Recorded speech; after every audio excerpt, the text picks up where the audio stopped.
di sebuah lembah hijau yang dikelilingi oleh gunung ganang di daerah Ranau, tersembunyi sebuah kisah yang begitu mendalam bagi suku Kadazan Dusun, suku terbesar di negeri Sabah, Malaysia. Di sana, dalam sejarah yang diwariskan dari generasi ke generasi, nama Nunuk Ragang sering disebut, tempat asal usul mereka, tempat di mana legenda bertemu dengan warisan budaya. Nunuk Ragang bukan sekadar lokasi fizikal atau nama dalam penceritaan. Ia adalah simbol akar dan identiti suku Kadazan Dusun. Nama Nunuk Ragang berasal dari gabungan dua kata. Nunuk yang merujuk kepada pokok besar jenis ara dan ragang yang bermaksud merah. Pokok ini tidak hanya menjadi penanda tanah mereka tetapi juga menjadi pokok keramat yang melambangkan kelangsungan, perlindungan dan kebijaksanaan. Menurut tradisi oral yang masih hidup di kalangan Kadazan Dusun, Nunuk Ragang adalah tempat bermulanya masyarakat mereka sebelum tersebar ke seluruh pelosok Sabah. Di bawah lindungan pokok ara merah yang besar itu, nenek moyang mereka tinggal sebagai satu komuniti yang harmoni. Pokok itu menjadi pusat kehidupan sosial, memberikan perlindungan daripada cahaya matahari, menjadi tempat berkumpul dan bahkan dipercayai menjadi sumber inspirasi rohaniah. Namun apa yang menjadikan kisah Nunuk Ragang begitu istimewa adalah hubungannya dengan identiti budaya dan mitos penciptaan orang Kadazan Dusun. Menurut legenda, nenek moyang pertama mereka yang dikenali sebagai Aki dan Ina telah dipimpin oleh roh rohani untuk menetap di lembah itu. Seiring waktu, komuniti mereka berkembang dan menyebar ke berbagai kawasan di Sabah.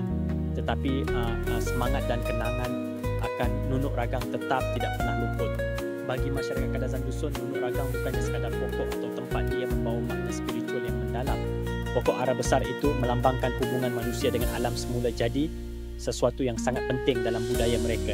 Ia juga menjadi lambang penyatuan suku-suku kecil yang bersama-sama membentuk identiti Kadazan Dusun, sehingga hari ini pokok simbolik ini dianggap sebagai akar yang menghubungkan masyarakat Kadazan Dusun kepada sejarah mereka yang panjang.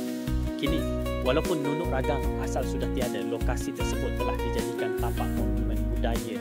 Para pelawat yang datang ke sana bukan sahaja melihat keindahan alamnya tetapi juga merasai aura sejarah dan tradisi yang masih hidup. Monumen ini jadi tempat peringatan di mana anak-anak Sabah datang untuk menghargai dan mempelajari asal-usul mereka. Upacara adat juga sering dilakukan di tapak monumen Nunuk Ragang.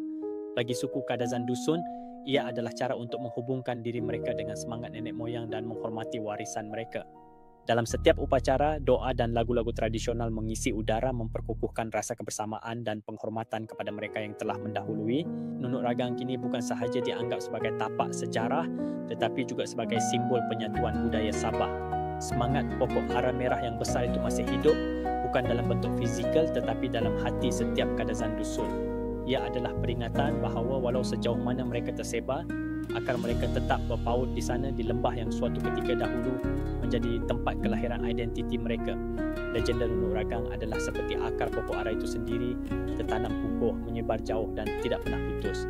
Ia mengajar tentang pentingnya menghargai asal-usul, menjaga harmoni dan hidup dalam keseimbangan dengan alam. Lebih daripada sekadar tapak sejarah, Nunuk Ragang adalah nadi budaya, tempat kasih sayang terhadap warisan bertemu dengan kebanggaan masa kini. Jadi jika anda pernah ke Sabah dan mendengar nama Nunuk Ragang, ingatlah bahawa ia bukan sekadar lokasi. Ia adalah simbol semangat, peringatan akan asal-usul dan pokok yang keramat dalam sejarah panjang sebuah bangsa. Kunjungilah tempat itu bukan hanya dengan mata terbuka, tetapi dengan hati yang bersedia mendengar kisah yang dibisikkan oleh akar zaman.